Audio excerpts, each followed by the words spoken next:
whole idea of owning a home, it's being completely rewritten as we speak. There are these huge forces. We're talking global economics, groundbreaking tech that are totally transforming real estate.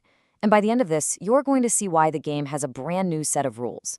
And really, everything that's changing, it all boils down to this one simple question. For decades, the answer felt pretty obvious, right?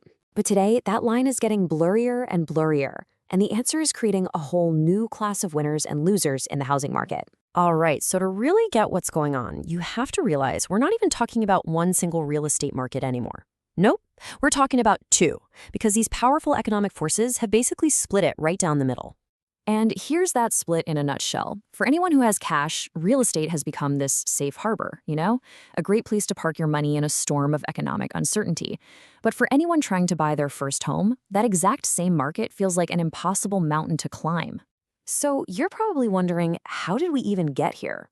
Well, it's this classic economic tug of war. On one hand, inflation makes existing properties way more valuable. It just costs more to build a new one. That's great if you already own. But the main tool we use to fight that inflation, higher interest rates, makes getting a mortgage incredibly expensive, and that just crushes the purchasing power of anyone who needs a loan. Okay, so you've got this massive economic pressure cooker, right? Now let's throw another huge ingredient into the mix: technology. Prop tech or property technology isn't just some buzzword anymore. It's completely changing how real estate is bought, sold, and even managed. And maybe the wildest, most game-changing idea in all of prop tech is this thing called tokenization. So, what on earth is it? It's basically taking a physical building, like an office tower or an apartment complex, and slicing it up into thousands of tiny digital tradable pieces on a super secure blockchain. And just think about what that really means. The whole goal here is to make buying a piece of a skyscraper as dead simple as buying a pair of sneakers online.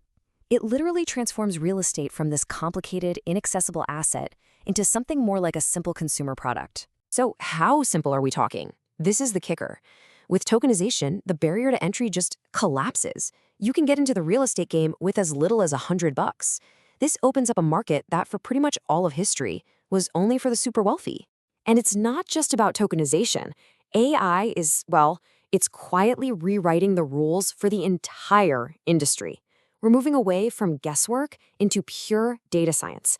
It's predicting property values with scary accuracy, automating customer service, even creating marketing materials. And in the commercial world, get this, tech is already involved in nearly every single transaction. But look, this whole revolution, it's not just about silicon and software. It's also about us. It's about people. There's this huge cultural shift happening, and it's being driven by the mindset of younger generations, which is changing the very reason people buy property in the first place. And when you look at the numbers, they show this absolutely radical shift in how we think. For a majority of Gen Z and millennials, the number one reason to buy property isn't to find a place to live. It's to build wealth. That is a complete 180 from previous generations. So what's going on here? Well, for a lot of young people who are facing, job uncertainty and the insane challenge of saving up a massive down payment, the old path just doesn't work anymore.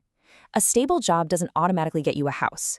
Instead, owning property, or even a tiny piece of property, is now seen as the tool you use to build that financial stability for yourself.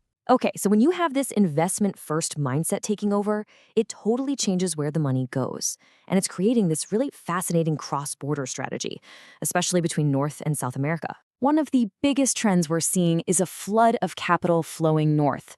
For a lot of Latin American investors, the stability of the U.S. market and the strength of the dollar make it the perfect safe haven to protect their wealth from high inflation back home. And the impact of this is just huge. Look at a market like South Florida. Nearly half of all new properties are being snapped up by international buyers. And because about half of them pay in cash, they don't care about high interest rates. They're totally immune, which keeps prices sky high for local first-time buyers who actually need a mortgage. But here's the thing.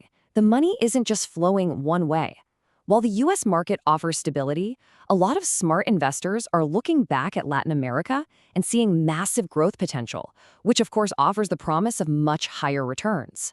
You see, a really smart portfolio, it's all about balancing safety with growth. So while money flows to the US for stability, it also flows to places like Mexico to take advantage of nearshoring. That's when companies move manufacturing closer to home. It's causing a boom in industrial real estate.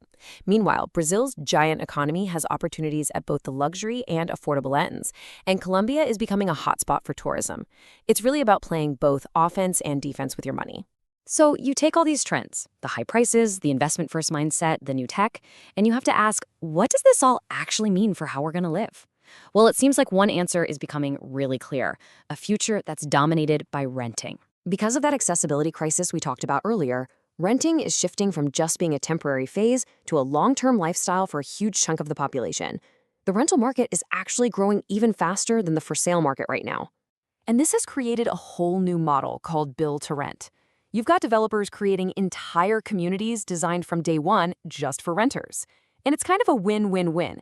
Tenants get flexible, modern housing without a mortgage, and investors get a really steady, reliable income stream. All of this fits into a much bigger trend, investing in property without ever touching a physical key. You can buy into huge property portfolios through things like REITs, which trade just like stocks, or similar funds that are popular in Latin America. And, like we saw, tokenization lets you buy a tiny slice of a single building. The main point is, real estate is no longer just this big, clunky, illiquid chunk of brick and mortar. It's becoming a flexible, accessible, and easily traded asset. Which brings us to our final big question. As technology makes property infinitely divisible, and a new generation prioritizes financial flexibility over traditional ownership, are we heading toward a future where the dream is no longer owning a home, but just owning a piece of one?